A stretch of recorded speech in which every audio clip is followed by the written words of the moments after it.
At the moment t equal to 0, the force F बराबर kT is applied to a small body of mass m resting on smooth horizontal plane. The permanent direction of force forms an angle theta with the horizontal. Find velocity of body at the moment of its breaking off the plane. So question कह रहा है एक body है horizontal plane पे रखी है और force ऐसे लग रहा है। फोर्स ऐसे कैसे गारंटीली लग रहा है विद द हॉरिजॉन्टल? लोग कह सकते हैं सर ये ऐसे भी तो लग सकता था टूवर्ड्स। सवाल है ब्रेकिंग ऑफ द प्लेन, तो ये ऐसा ही फोर्स इस बॉडी को ऊपर उठा सकता है जो बॉडी से अगले लग रहा हो। तो एक तो हो गया एफ कॉस थीटा, ये वाला हो गया F sine theta, this is normal, this is M G. ध्यान रखें कि ये के टी है, टाइम डिपेंडेंट फोर्स है। Now we have F cos theta. हमें देखना है कि velocity of body at the moment of its breaking off. तो पहले हम एफ कॉस थीटा लिख लें, और कोई स्मूथ फ्लोर है तो कोई फ्रिक्शन भी नहीं है, सो एफ कॉस थीटा हो जाएगा सिंपली एम ए, वही हमें एक्सेलरेशन देगा, और K T cos theta will become M A, and acceleration हो जाएगा K T cos theta by mass M. और यहाँ से हम लिख सकते हैं D V by D T is equals to K T cos theta upon mass M, and then we can find out D V is equals to K T cos theta upon M into D T. तो velocity हमारी जो होगी वो कैसे निकलेगी कि किस velocity पर ब्रेक ऑफ हो जाएगा वो हमें निकालना है।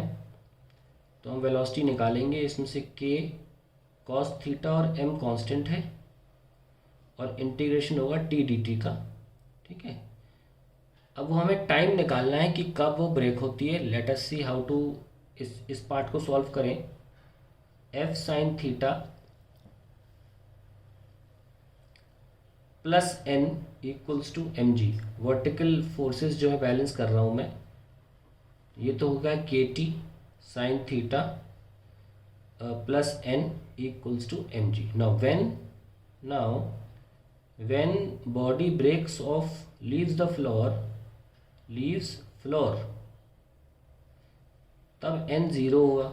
ऐसे में टाइम क्या होगा, किस टाइम पर होगा ऐसा? ये एन तो ज़ीरो हो गया, M G upon K sine theta इस टाइम पर होगा। तो जब हम ये वेलोसिटी निकाल लेंगे टी स्क्वायर बाई टू आ जाएगा, उसमें ये रख देंगे, तो आ जाएगा K cos theta divide by M T square by to.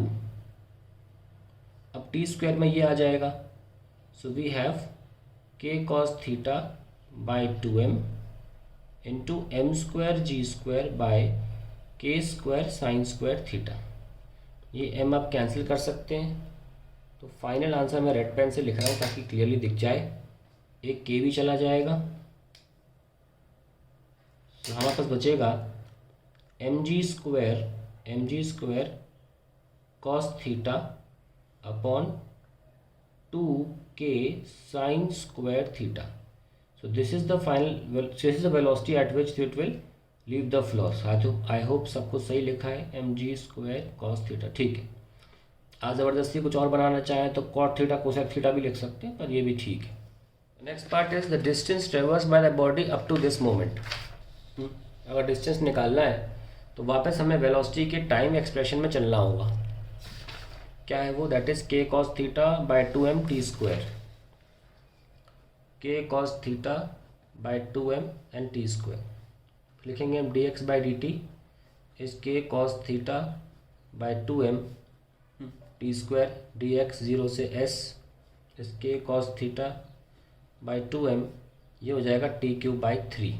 Limit रखेंगे ज़ीरो से, लिमिट की जरूरत नहीं होगी, टी हमारे पास एक्सप्रेशन पहले से है। तो K cos theta by six M, और टी क्या था? M G by K sine theta, तो M G by K sine theta का cube. So we have K cos theta upon six M into M cube G cube upon K cube sine cube theta. ये cancel और ये cancel, क्या बचा? M square G cube cos theta upon 6k square sine cube theta, and that is the answer to the question.